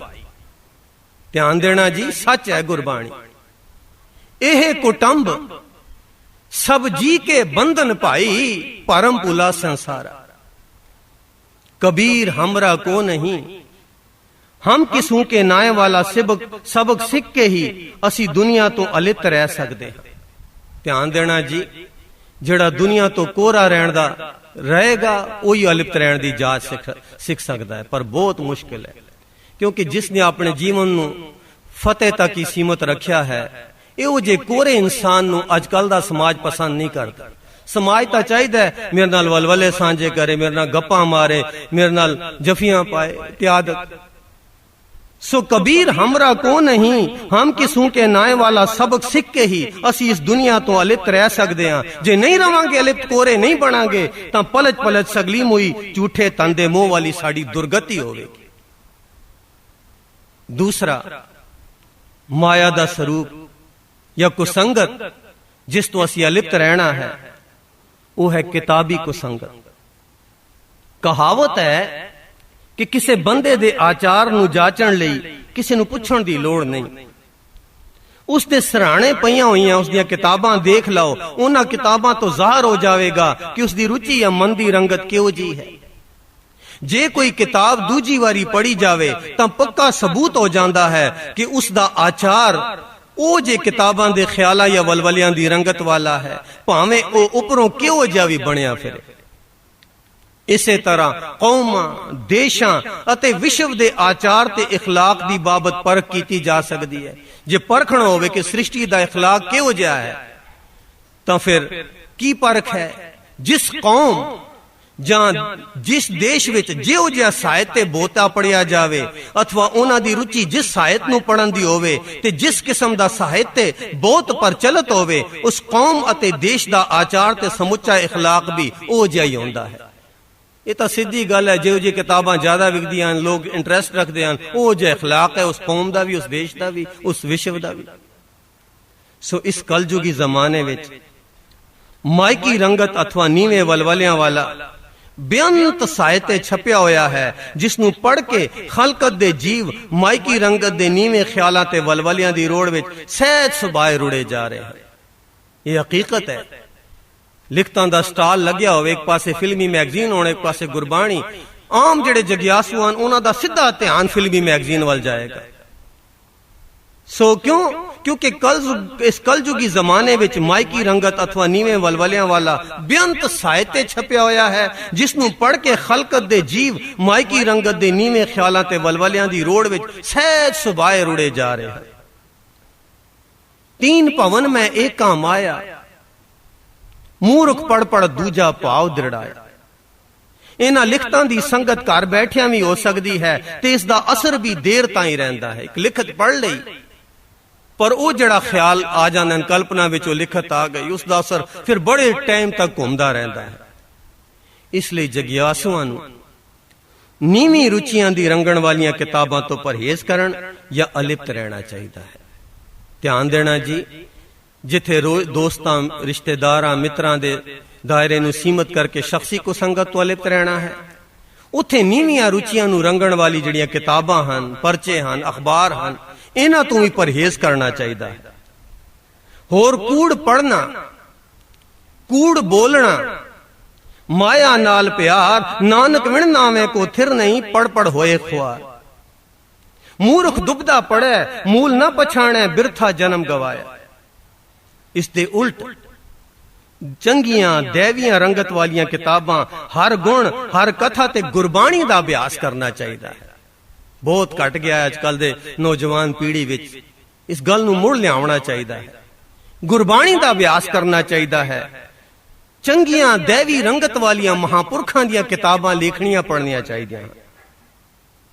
ਹਰ ਗੁਣ ਪੜ੍ਹੀਏ, ਹਰ ਗੁਣ ਗੁਣੀਏ, ਹਰ ਹਰ ਨਾਮ ਕਥਾ ਨਿਤ ਸੁਣੀਏ। ਹਰ ਪੜ, ਹਰ ਲਿਖ, ਹਰ ਜਪ, ਹਰ ਗਾਓ, ਹਰ ਪੌਜਲ ਪਾਰ ਉਤਾਰੀ। ਤੀਸਰੀ ਜਿਹੜੀ ਮਾਇਆ ਦਾ ਸਰੂਪ ਹੈ ਜਾਂ ਮਾਇਕੀ ਕੁਸੰਗਤ ਹੈ, ਜਿਸ ਤੋਂ ਅਸੀਂ ਅਲਿਪਤ ਰਹਿਣਾ ਹੈ, ਉਹ ਹੈ ਵਾਸ਼ਨਾਵੀ ਕੁਸੰਗਤ। ਗੁਰਬਾਣੀ ਵਿੱਚ ਲਿਖਿਆ ਹੈ, ਬਿਖੈ ਬਿਖੈ ਕੀ ਬਾਸਨਾ ਤਜਿਆ न ਜਾਈ, ਅਨਕ ਜਤਨ ਕਰ ਰਾਖੀਐ ਫਿਰ ਲਪਟਾਈ। ਪਾਣੀ ਦਾ ਸੁਭਾਅ ਹੈ ਕਿ ਸੰਗਤ ਦਾ ਅਸਰ ਲੈਣਾ ਤੇ ਨਿਵਾਣ ਵੱਲ ਨੂੰ ਵਗਣਾ। ਇਸੇ ਤਰ੍ਹਾਂ ਮਨ ਦਾ ਸੁਭਾਅ ਹੈ ਕੁਸੰਗਤ ਦਾ ਅਸਰ ਲੈਣਾ ਤੇ ਨੀਵੀਂ ਰੁਚੀਆਂ ਵੱਲ ਰੁੜਨਾ। ਇਹ ਮਨ ਦਾ ਤਾਂ ਸੁਭਾਅ ਹੈ, ਜੇ ਉੱਪਰ ਵੱਲ ਨੂੰ ਚਾੜਨਾ ਹੋਵੇ ਬੜੀ ਮਿਹਨਤ ਦੀ ਲੋੜ ਹੈ, ਨੀਵੇਂ ਪਾਸੇ ਤਾਂ ਆਪਣੇ ਆਪ ਜਾਂਦਾ ਹੈ। ਸੋ ਕਲਯੁਗ ਵਿੱਚ ਵਿਸ਼ੇ ਵਿਕਾਰਾਂ ਦੀਆਂ ਜ਼ਬਰਦਸਤ ਲਹਿਰਾਂ ਚੱਲ ਰਹੀਆਂ ਹਨ। ਇਸ ਲਈ ਸਾਡੇ ਕਮਜ਼ੋਰ ਮਨ ਇਹਨਾਂ ਵਿਸ਼ਿਆਂ ਦੀਆਂ ਲਹਿਰਾਂ ਤੋਂ ਬਚ ਜਾਂ ਲਿਪਤ ਨਹੀਂ ਰਹਿ ਸਕਦੇ। ਇਹਨਾਂ ਤੋਂ ਬਚਣ ਜਾਂ ਲਿਪਤ ਰਹਿਣ ਦਾ ਤਾਂ ਇੱਕੋ ਇੱਕ ਸਾਧਨ ਹੈ, ਸਾਧ ਸੰਗਤ ਕੇ ਅੰਚਲ ਲਾਵੋ, ਬਿਖਮ ਨਦੀ ਜਾਏ ਤਰਣੀ। ਧਿਆਨ ਦੇਣਾ ਜੀ, ਕਲਯੁਗ ਵਿੱਚ ਵਿਸ਼ੇ ਵਿਕਾਰਾਂ ਦੀਆਂ ਜ਼ਬਰਦਸਤ ਲਹਿਰਾਂ ਚੱਲ ਰਹੀਆਂ ਹਨ, ਵਾਈਬ੍ਰੇਸ਼ਨ। ਹਰ ਪਾਸੇ ਦੇਖੋ ਕਿਤਨੀ ਗੰਦਗੀ ਹੈ, ਇੰਟਰਨੈਟ ਤੇ ਦੇਖ ਲਓ, ਟੀਵੀ ਤੇ ਕੀ ਗੰਦਗੀ ਹੈ। ਤੇ ਜਦੋਂ ਲੋਕ ਦੇਖਦੇ ਹਨ, ਉਹ ਜੇ ਖਿਆਲ ਉਹਨਾਂ ਦੇ ਅੰਦਰ ਉਪਜਦੇ ਹਨ, ਉਹ ਜੇ ਫਿਰ ਵਾਈਬ੍ਰੇਸ਼ਨ ਉਹਨਾਂ ਚੋਂ ਨਿਕਲਦੇ ਹਨ, ਉਹ ਵਾਈਬ੍ਰੇਸ਼ਨ ਫਿਰ ਸਾਰੇ ਪੁਲਾੜ ਵਿੱਚ ਫੈਲ ਜਾਂਦੇ ਹਨ। ਇਸ ਤਰ੍ਹਾਂ ਜ਼ਬਰਦਸਤ ਵਾਸ਼ਨਾਵੀ ਜਿਹੜੀਆਂ ਲਹਿਰਾਂ ਹਨ ਚੱਲ ਰਹੀਆਂ ਹਨ ਇਸ ਜ਼ਮਾਨੇ ਵਿੱਚ। ਇਸ ਲਈ ਸਾਡੇ ਕਮਜ਼ੋਰ ਮਨ ਇਹਨਾਂ ਨੀਵੇਂ ਵਿਸ਼ਿਆਂ ਦੀਆਂ ਲਹਿਰਾਂ, ਇਹਨਾਂ ਵਾਈਬ੍ਰੇਸ਼ਨਾਂ ਤੋਂ ਬਚ ਨਹੀਂ ਸਕਦੇ। ਇਹਨਾਂ ਤੋਂ ਬਚਣ ਦਾ ਤਾਂ ਇੱਕੋ ਇੱਕ ਤਰੀਕਾ ਹੈ, ਸਾਧ ਸੰਗਤ ਕੇ ਅੰਚਲ ਲਾਵੋ, ਬਿਖਮ ਨਦੀ ਜਾਏ ਤਰਣੀ। ਪਰ ਇੱਥੇ ਇੱਕ ਸਵਾਲ ਇਹ ਉੱਠਦਾ ਹੈ ਕਿ ਹੁਣ 24 ਘੰਟੇ ਤਾਂ ਅਸੀਂ ਸੰਗਤ ਕਰ ਨਹੀਂ ਸਕਦੇ। ਇੱਥੇ ਹਫਤਾ ਸਮਾਗਮ ਹੋਇਆ, ਫਿਰ ਘਰਾਂ ਨੂੰ ਜਾਣਾ ਪਏਗਾ, ਕੰਮਾਂ-ਕਾਰਾਂ ਤੇ ਵੀ ਜਾਣਾ ਪਏਗਾ। ਸੋ ਇਹ ਮਹਾਂਪੁਰਖਾਂ ਨੇ ਸੰਗਤ ਦੇ ਜਿਹੜੇ 14 ਲੇਖ ਲਿਖੇ ਹਨ, ਉਹਨਾਂ ਵਿੱਚ ਵਿਸਥਾਰ ਕੀਤਾ ਹੈ ਕਿ 8 ਪੈਰ ਅਸੀਂ ਸੰਗਤ ਦੀ ਸ਼ਰਨ ਕਿਵੇਂ ਰਹਿ ਸਕਦੇ ਹਾਂ। ਤੇ ਸੰਗਤ ਦੀ ਸ਼ਰਨ ਵਿੱਚ ਹੀ ਅਸੀਂ ਇਹਨਾਂ ਜ਼ਬਰਦਸਤ ਵਾਸ਼ਨਾਵੀ ਕੁਸੰਗਤ ਤੋਂ ਬਚ ਸਕਦੇ ਹਾਂ। ਸਾਧ ਸੰਗਤ ਕੇ ਅੰਚਲ ਲਾਵੋ, ਬਿਖਮ ਨਦੀ ਜਾਏ ਤਰਣੀ। ਅਗਲਾ ਜਿਹੜਾ ਮਾਇਆ ਤੋਂ ਅਸੀਂ ਅਲਿਪਤ ਰਹਿਣਾ ਹੈ, ਉਹ ਮਾਇਆ ਦੀ ਕੁਸੰਗਤ ਦਾ ਸਰੂਪ ਹੈ, ਉਹ ਹੈ ਮੁਰਦਿਆਂ ਦੀ ਕੁਸੰਗਤ। ਹਰ ਇੱਕ ਇਨਸਾਨ ਦੇ ਜੀਵਨ ਵਿੱਚ ਨਜ਼ਦੀਕੀ ਸੰਬੰਧੀਆਂ ਜਿਹਾ ਕਿ ਮਾਂ-ਬਾਪ, ਭੈਣ-ਭਰਾ, ਪਤੀ-ਪਤਨੀ, ਬੱਚਿਆਂ, ਮਿੱਤਰਾਂ ਆਦਿ ਦੀਆਂ ਮੌਤਾਂ ਹੁੰਦੀਆਂ ਰਹਿੰਦੀਆਂ ਹਨ। ਇਹਨਾਂ ਵਿੱਚੋਂ ਕੁਝ ਮੌਤਾਂ ਦਾ ਮਨ ਨੂੰ ਅਤਿਅੰਤ ਦੁੱਖ ਅਤੇ ਸਦਮਾ ਹੁੰਦਾ ਹੈ। ਐਸੀਆਂ ਦੁਖਦਾਈ ਮੌਤਾਂ ਨੂੰ ਮੁੜ-ਮੁੜ ਕੇ ਯਾਦ ਕਰਕੇ ਉਹਨਾਂ ਦੇ ਮੋਹ ਵਿੱਚ ਅਤਿਅੰਤ ਦੁਖੀ ਹੁੰਦੇ ਰਹਿੰਦੇ ਹਾਂ। ਦੂਜੇ ਲਫ਼ਜ਼ਾਂ ਵਿੱਚ ਐਸੇ ਮੋਹ ਮਾਇਆ ਵਾਲੇ ਮੁਰਦੇ ਦੀਆਂ ਯਾਦਾਂ ਸਾਡੇ ਅੰਤਸ਼ਕਰਣ ਦੇ ਕਿਸੇ ਖਲ ਖੂੰਜੇ ਵਿੱਚ ਵਸੀਆਂ ਹੋਈਆਂ ਹੁੰਦੀਆਂ ਹਨ, ਜਿਨ੍ਹਾਂ ਨੂੰ ਅਸੀਂ ਮੋਹ ਦੇ ਜਜ਼ਬਾਤ ਨਾਲ ਪਾਲਦੇ ਪੋਸਦੇ ਰਹਿੰਦੇ ਹਾਂ ਤੇ ਇਹਨਾਂ ਦੀ ਯਾਦ ਦੁਆਰਾ ਕੁਸੰਗਤ ਕਰਕੇ ਦੁੱਖ ਕਲੇਸ਼ ਭੋਗਦੇ ਹਾਂ। ਕਈ ਵਾਰੀ ਤਾਂ ਇਸ ਤੋਂ ਵੀ ਅਗਾਂਹ ਅਸੀਂ ਮਰੇ ਹੋਇਆਂ ਨੂੰ ਯਾਦ ਕਰਕੇ ਉਹਨਾਂ ਦੇ ਔਗਣਾਂ ਦੀ ਚਰਚਾ ਕਰਦੇ ਰਹਿੰਦੇ ਹਾਂ। ਇਸ ਤਰ੍ਹਾਂ ਅਸੀਂ ਉਹਨਾਂ ਮੁਰਦਿਆਂ ਦੀ ਕੁਸੰਗਤ ਹੀ ਨਹੀਂ ਕਰਦੇ, ਬਲਕਿ ਉਹਨਾਂ ਦੇ ਔਗਣਾਂ ਨੂੰ ਗ੍ਰਹਿਣ ਕਰਦੇ ਹਾਂ ਤੇ ਆਪਣਾ ਮਨ ਮੈਲਾ ਕਰੀ ਜਾਂਦੇ ਹਾਂ। ਇਸ ਲਈ ਸਾਨੂੰ ਚਾਹੀਦਾ ਹੈ ਕਿ ਅਸੀਂ ਮਰੇ ਹੋਇਆਂ ਨੂੰ ਭੁਲਾ ਦਈਏ, ਤਾਂ ਹੀ ਅਸੀਂ ਮੁਰਦਿਆਂ ਦੀ ਕੁਸੰਗਤ ਤੋਂ ਅਲਿਪਤ ਰਹਿ ਸਕਦੇ ਹਾਂ। ਧਿਆਨ ਦੇਣਾ ਜੀ, ਉਹ ਜਿੰਨਾ ਚਿਰ ਮੁਰਦਿਆਂ ਨੂੰ ਯਾਦ ਕੀਤਾ ਮਰੇ ਹੋਇਆਂ ਨੂੰ, ਉਹਨਾਂ ਤਾਂ ਟਾਈਮ ਵੇਸਟ ਹੋਇਆ। ਦੂਸਰਾ, ਮੋਹ ਦੇ ਜਜ਼ਬਾਤ ਵਿੱਚ ਦੁੱਖ ਕਲੇਸ਼ ਹੋ ਗਿਆ। ਕਈ ਵਾਰੀ ਐਸੇ ਮੁਰਦਿਆਂ ਨੂੰ ਯਾਦ ਕਰ ਲਿਆ ਜਿਨ੍ਹਾਂ ਦੇ ਔਗਣ ਅਸੀਂ ਦੇਖੇ ਸਨ, ਉਹਨਾਂ ਦੇ ਔਗਣਾਂ ਨੂੰ ਯਾਦ ਕੀਤਾ, ਉਹ ਤਾਂ ਹੁਣ ਵਿਚਾਰਾ ਮਰ ਗਿਆ, ਪਰ ਔਗਣ ਸਾਡੇ ਵਿੱਚ ਆ ਗਏ ਯਾਦ ਕਰਕੇ, ਮਨ ਮੈਲਾ ਹੋ ਗਿਆ। ਕਿਤਨਾ ਨੁਕਸਾਨ ਹੈ। ਸੋ ਮੁਰਦਿਆਂ ਦੀ ਕੁਸੰਗਤ ਤੋਂ ਅਲਿਪਤ ਰਹਿਣ ਦਾ ਕਿਹੜਾ ਤਰੀਕਾ ਹੈ ਕਿ ਅਸੀਂ ਜਿਹੜੇ ਮਰ ਗਏ ਨੇ ਉਹਨਾਂ ਨੂੰ ਬਿਲਕੁਲ ਭੁਲਾ ਦਈਏ, ਤਾਂ ਹੀ ਅਸੀਂ ਉਹਨਾਂ ਦੀ ਕੁਸੰਗਤ ਤੋਂ ਅਲਿਪਤ ਰਹਿ ਸਕਦੇ ਹਾਂ। ਮੂਹੇ ਕੋ ਰੋਵੇ ਕਿਸੇ ਸੁਣਾਵੇ, ਭੈ ਸਾਗਰ ਅਸਰਾਲ ਪਏ। ਅਗਲਾ ਜਿਹੜਾ ਮਾਇਕੀ ਕੁਸੰਗਤ ਹੈ ਜਿਸ ਤੋਂ ਅਸੀਂ ਅਲਿਪਤ ਰਹਿਣਾ ਹੈ, ਉਹ ਹੈ ਖਿਆਲੀ ਮਾਨਸਿਕ ਕੁਸੰਗਤ। ਖਿਆਲੀ ਕੁਸੰਗਤ ਜਿਹੜੀ ਹੈ, ਇਹ ਸ਼ਖਸੀ ਜਾਂ ਕਿਤਾਬੀ ਕੁਸੰਗਤ ਨਾਲੋਂ ਜ਼ਿਆਦਾ ਹਾਨੀਕਾਰਕ ਤੇ ਡੂੰਘੇ ਅਸਰ ਵਾਲੀ ਸੰਗਤ ਹੈ। ਇਸ ਲਈ ਇਸ ਵਿਸ਼ੇ ਤੇ ਡੂੰਘੀ ਵਿਚਾਰ ਕਰਨ ਦੀ ਅਤ ਲੋੜ ਹੈ। ਸ਼ਖਸੀ ਕੁਸੰਗਤ ਤੇ ਕਿਤਾਬੀ ਕੁਸੰਗਤ ਤੋਂ ਤਾਂ ਕਿਸੇ ਤਰ੍ਹਾਂ ਬਚ ਸਕਦੇ ਹਾਂ, ਜਿਸ ਤਰ੍ਹਾਂ ਕਿ ਤਿਆਗੀ, ਸਾਧ ਜਾਂ ਅਨਪੜ੍ਹ ਲੋਕ। ਪਰ ਖਿਆਲੀ ਕੁਸੰਗਤ ਤੋਂ ਬਚਣਾ ਅਤਿਅੰਤ ਕਠਿਨ ਹੈ। ਧਿਆਨ ਦੇਣਾ ਜੀ, ਜਿਹੜੇ ਤਿਆਗ ਦਿੰਦੇ ਹਨ ਸੰਸਾਰ ਨੂੰ, ਉਹ ਜੰਗਲਾਂ ਵਿੱਚ ਉਹਨਾਂ ਨੂੰ ਤਾਂ ਸ਼ਖਸੀ ਸੰਗਤ ਨਹੀਂ ਮਿਲਦੀ। ਜਿਹੜੇ ਅਨਪੜ੍ਹ ਹਨ ਉਹ ਕਿਤਾਬੀ ਕੁਸੰਗਤ ਨਹੀਂ ਕਰ ਸਕਦੇ। ਪਰ ਭਾਵੇਂ ਤਿਆਗੀ ਹਨ, ਅਨਪੜ੍ਹ ਹਨ, ਦੁਨੀਆ ਦਾ ਕੋਈ ਵੀ ਜੀਵ ਹੈ, ਖਿਆਲਾਂ ਵਿੱਚ ਤਾਂ ਹਰ ਵੇਲੇ ਗਲਤਾਨ ਰਹਿੰਦਾ ਹੈ। ਇਸ ਲਈ ਜਿਹੜੀ ਖਿਆਲੀ ਕੁਸੰਗਤ ਹੈ ਸਭ ਨਾਲੋਂ ਖਤਰਨਾਕ ਹੈ। ਮਨ ਅਤ ਸੂਖਮ ਤੇ ਪਾਰੇ ਦੀ ਤਰ੍ਹਾਂ ਚਲਾਇਮਾਨ ਹੈ। ਇਹ ਇੱਕ ਛਿਨ ਲਈ ਵੀ ਨਹੀਂ ਟਿਕਦਾ। ਕਿਸੇ ਸਰੀਰਕ ਰੁਝੇਵੇਂ ਤੋਂ ਬਗੈਰ ਵੀ ਇਹ ਮਨ ਕਿਸੇ ਖਿਆਲਾਂ ਵਿੱਚ ਆਪਣੀਆਂ ਰੁਚੀਆਂ ਅਨੁਸਾਰ ਰੁਝਿਆ ਤੇ ਗਲਤਾਨ ਰਹਿੰਦਾ ਹੈ। ਇਹ ਤਾਂ ਸਾਰਿਆਂ ਦੇ ਤਜਰਬੇ ਵਿੱਚ ਹੈ। ਚੁੱਪ ਕਰਕੇ ਇੱਥੇ ਸਿਮਰਨ ਦੇ ਵੇਲੇ ਬੈਠੇ ਹੋਈਏ, ਕੋਈ ਰੁਝੇਵਾਂ ਤਾਂ ਹੈ ਨਹੀਂ, ਪਰ ਫਿਰ ਵੀ ਮਨ ਆਪਣੀ ਦੁਨੀਆ ਵਿੱਚ ਗਲਤਾਨ ਰਹਿੰਦਾ ਹੈ। ਇਸ ਤਰ੍ਹਾਂ ਅਸੀਂ ਹਮੇਸ਼ਾ ਹੀ ਨੀਵੀਆਂ ਰੁਚੀਆਂ ਅਨੁਸਾਰ ਖਾਮਖਾ ਕਾਲਪਨਿਕ ਦੁਨੀਆ ਵਿੱਚ ਲਪਾਏਮਾਨ ਰਹਿੰਦੇ ਹਾਂ। ਸਾਡੇ ਖਿਆਲਾਂ ਦੀਆਂ ਵੀ ਦੋ ਤਹਿਾਂ ਹਨ। ਇੱਕ ਉੱਪਰਲੇ ਮਨ ਦੇ ਖਿਆਲ ਹਨ ਜਿਹੜੇ ਆਉਂਦੇ ਤੇ ਜਾਂਦੇ ਰਹਿੰਦੇ ਹਨ। ਦੂਸਰੇ ਉਹ ਖਿਆਲ ਹਨ ਜਿਨ੍ਹਾਂ ਨੂੰ ਅਸੀਂ ਮੁੜ-ਮੁੜ ਯਾਦ ਕਰਕੇ ਤੇ ਘੋਟ-ਘੋਟ ਕੇ ਆਪਣੇ ਮਨ ਦੀਆਂ ਹੇਠਲੀਆਂ ਤਹਿਾਂ ਵਿੱਚ ਜਮ੍ਹਾਂ ਕਰ ਲੈਂਦੇ ਹਾਂ ਤੇ ਉਹਨਾਂ ਖਿਆਲਾਂ ਦੀ ਸਾਡੇ ਮਨ ਵਿੱਚ ਮਿਸਲ ਬਣ ਜਾਂਦੀ ਹੈ। ਇੱਕ ਓਪਰੇ ਜਿਹੇ ਖਿਆਲ ਜਿਹੜੇ ਆਏ ਚਲੇ ਗਏ। ਇੱਕ ਉਹ ਖਿਆਲ ਜਿਨ੍ਹਾਂ ਨੂੰ ਬਾਰ-ਬਾਰ ਘੋਟ ਕੇ ਇੱਕ ਮਿਸਲ ਬਣਾ ਕੇ, ਇੱਕ ਰੰਗਤ ਬਣਾ ਕੇ ਆਪਣੇ ਅੰਦਰ ਜਮ੍ਹਾਂ ਕਰ ਲਿਆ। ਉਦਾਹਰਣ ਦੇ ਤੌਰ ਤੇ, ਜੇ ਕਿਸੇ ਨੇ ਸਾਡੇ ਨਾਲ ਕੋਈ ਬੁਰਾ ਕੀਤਾ ਜਾਂ ਕੋਈ ਮਿਹਣਾ ਮਾਰਿਆ ਤਾਂ ਅਸੀਂ ਉਸ ਮਿਹਣੇ ਜਾਂ ਉਸ ਵਿਰੋਧੀ ਗੱਲ ਨੂੰ ਮੁੜ-ਮੁੜ ਯਾਦ ਕਰਕੇ ਆਪਣੇ ਮਨ ਉੱਪਰ ਉਸ ਰੋਸ ਨੂੰ ਹੋਰ ਡੂੰਘਾ ਉਕਰੀ ਜਾਂਦੇ ਹਾਂ, ਘੋੜਦੇ ਹਾਂ। ਮੈਨੂੰ ਕਹਿਤਾ, ਇਹ ਕਿਹਾ, ਬਾਰ-ਬਾਰ ਸੋਚੀ ਗਏ। ਇਸ ਦਾ ਨਤੀਜਾ ਇਹ ਹੁੰਦਾ ਹੈ ਕਿ ਜਦ ਵੀ ਉਹ ਮਿਹਣੇ ਮਾਰਨ ਵਾਲਾ ਜਾਂ ਸਾਡਾ ਵਿਰੋਧੀ ਸਾਨੂੰ ਯਾਦ ਆ ਜਾਵੇ ਤਾਂ ਉਸ ਤੀਖਣ ਰੋਸ ਦਾ ਸਾਡੇ ਮਨ ਉੱਤੇ ਅਤ ਡੂੰਘਾ ਤੇ ਦੁਖਦਾਈ ਅਸਰ ਹੁੰਦਾ ਹੈ ਤੇ ਸਾਡਾ ਮਨ ਈਰਖਾ, ਦਵੈਤ, ਨਫ਼ਰਤ ਤੇ ਕ੍ਰੋਧ ਦੀ ਅੱਗ ਵਿੱਚ ਸੜਦਾ ਬਲਦਾ ਰਹਿੰਦਾ ਹੈ। ਇਸ ਤਰ੍ਹਾਂ ਹਰ ਵਾਰੀ ਜਦੋਂ ਉਸ ਮਿਸਲ ਨੂੰ ਫਰੋਲਦੇ ਹਾਂ ਤਾਂ ਸਾਡੇ ਮਨ ਤੇ ਉਸ ਦੀ ਰੰਗਤ ਹੋਰ ਗੂੜੀ ਤੇ ਡੂੰਗੀ ਹੁੰਦੀ ਜਾਂਦੀ ਹੈ ਤੇ ਸਮਾਂ ਪਾ ਕੇ ਇਹ ਰੋਸੇ ਸਾਡੇ ਅੰਤਸ਼ਕਰਣ ਵਿੱਚ ਉਤਰ ਜਾਂਦੇ ਹਨ। ਭਾਵੇਂ ਉਸ ਰੋਸੇ ਦਾ ਕਰਤਾ ਦੂਰ ਵੀ ਹੋਵੇ ਤਾਂ ਵੀ ਅਚਾਨਕ ਉਸ ਰੋਸ ਦੀ ਯਾਦ ਆਉਣ ਨਾਲ ਹੀ ਸਾਡੇ ਮਨ ਉੱਤੇ ਅਤਿਅੰਤ ਭੈੜਾ ਅਸਰ ਹੁੰਦਾ ਹੈ, ਜਿਸ ਨਾਲ ਅਸੀਂ ਨਫ਼ਰਤ, ਕ੍ਰੋਧ, ਈਰਖਾ, ਦਵੈਤ ਵਿੱਚ ਸੜਦੇ ਬਲਦੇ, ਚਿੜਦੇ, ਕੁੜਦੇ ਹੋਏ ਮਨ ਤੇ ਮੈਲ ਲਾਈ ਜਾਂਦੇ ਹਾਂ ਤੇ ਦੁਖੀ ਹੁੰਦੇ ਜਾਂਦੇ। ਉਹ ਜਿਸ ਨੇ ਸਾਨੂੰ ਕੋਈ ਵਧੀਕ ਗੱਲ ਕਹੀ, ਉਹ ਭਾਵੇਂ ਦੂਰ ਵੀ ਹੋਵੇ, ਇੱਕ ਵਾਰੀ ਜਦੋਂ ਘੋਟ ਲਿਆ, ਬਸ ਆਪਣੇ ਆਪ ਹੀ ਕਿੱਥੇ ਵੀ ਬੈਠੇ ਹੋਈ, ਉਹ 100 ਮੀਲਾਂ ਤੇ ਦੂਰ ਹੋਵੇ, 1000 ਮੀਲਾਂ ਤੇ ਦੂਰ, ਅਸੀਂ ਉੱਥੇ ਆਪਣੇ ਘਰ ਹੀ ਬੈਠੇ ਉਸ ਨੂੰ ਯਾਦ ਕਰਕੇ, ਕੁੜ-ਕੁੜ ਕੇ, ਚਿੜ-ਚਿੜ ਕੇ, ਮਨ ਨੂੰ ਮੈਲਾ ਕਰਕੇ ਗੰਦਗੀ ਨੂੰ ਆਪਣੇ ਅੰਦਰ ਤਸਾਈ ਜਾਂਦੇ ਹਾਂ।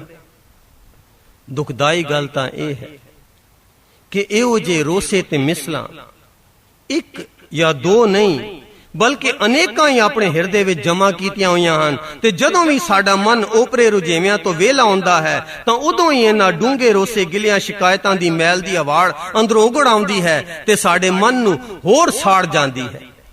ਇੱਥੇ ਨੁਕਤੇ ਵਾਲੀ ਗੱਲ ਇਹ ਹੈ ਕਿ ਸ਼ਖਸੀ ਸੰਗਤ ਤੋਂ ਦੂਰ ਹੋਣ ਦੇ ਬਾਵਜੂਦ ਸਿਰਫ ਖਿਆਲੀ ਸੰਗਤ ਦਾ ਹੀ ਨਤੀਜਾ ਹੈ।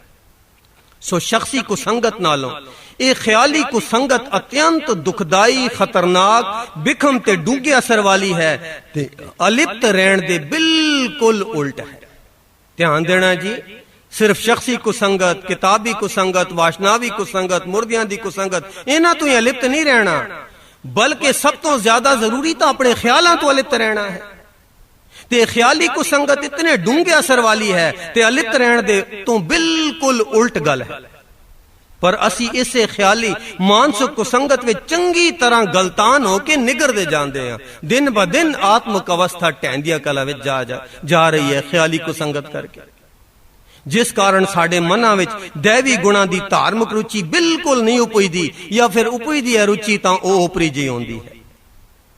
ਇਸ ਦੁਰਦਸ਼ਾ ਤੋਂ ਬਚਣ ਦਾ ਇੱਕੋ ਤੇ ਸਿਰਫ ਇੱਕ ਹੀ ਇਲਾਜ ਹੈ ਕਿ ਜਦ ਵੀ ਕੋਈ ਰੋਸੇ, ਗਿਲੇ, ਮਿਹਣੇ, ਸ਼ਿਕਾਇਤਾਂ ਮਨ ਵਿੱਚ ਉਪਜਣ ਤਾਂ ਉਹਨਾਂ ਨੂੰ ਉਸੇ ਵੇਲੇ ਹੀ ਹੋ ਜਾਂ ਕੋਈ ਨਾ ਕਹਿ ਕੇ ਭੁਲਾਉਣ ਦਾ ਯਤਨ ਕਰੀਏ ਤੇ ਫਿਰ ਮੁੜ-ਮੁੜ ਕੇ ਯਾਦ ਨਾ ਕਰੀਏ। ਹੈ ਬੜਾ ਮੁਸ਼ਕਲ, ਪਰ ਤਰੀਕਾ ਇਹੋ ਹੀ ਹੈ ਕਿ ਕੋਈ ਵੀ ਤੋਂ ਰੋਸੇ, ਗਿਲੇ, ਮਿਹਣਾ ਮਾਰੇ ਜਾਂ ਕੋਈ ਈਰਖਾ, ਦਵੈਤ, ਕ੍ਰੋਧ ਜਾਂ ਵਾਸ਼ਨਾ ਦਾ ਖਿਆਲ ਹੋ ਜੇ ਉਸ ਨੂੰ ਉਸੇ ਵੇਲੇ फिर की होया, कोई ना कह के भुलावन दी कोशिश करिए, जतन करिए ते मुड़ मुड़ के याद ना करिए, क्योंकि जिन्नी वारी किसी ख्याल नू याद कीता जावे वो ख्याल साडे हिरदे ते चढ़ के गहरा उतरिया जावेगा। फिर उस ख्याल नू मेटना, उस तो बचना या लिप्त रहना कठिन हो जाता है। शुरुआत विच तां हो परे हो जाता है, पर एक बारी जदों घोटिया गया फिर तां बहुत मेहनत करनी पवेगी। ये तां है जदों ख्याल रोस उपजे उस वेले दा आरजी उपाव। परमानेंट उपाव की है ख्याली को संगत तो बचण दा कि साडे अंदर नीवी रंगत धसे ही ना। नीवे ख्यालां दी रंगत तो बचण अथवा अलिप्त रहण विच सहायक दैवी गुणां नूं ग्रहण करन दी इउं ताकीद कीती गई है। ये सिर्फ पढ़ के अणसुणा नहीं करना, एक एक उपदेश नूं अपने हिरदे ते लिख लेना है ते जिहड़े वेले लोड़ पवे उस वेले इसदा इस्तेमाल करना है। ध्यान देना जी, किहड़े उपदेश हन?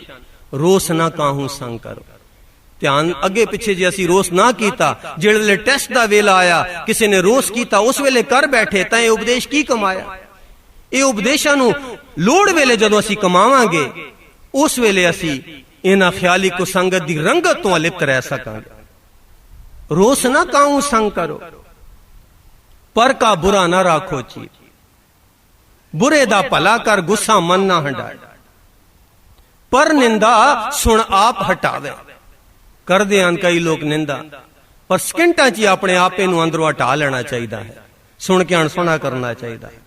सांझ करी जय गुणे केरी, छोड़ अवगुण चलिए, दया क्षमा तन प्रीत, निंदा भली किसै की नाई, वेख के अनडिठ करना।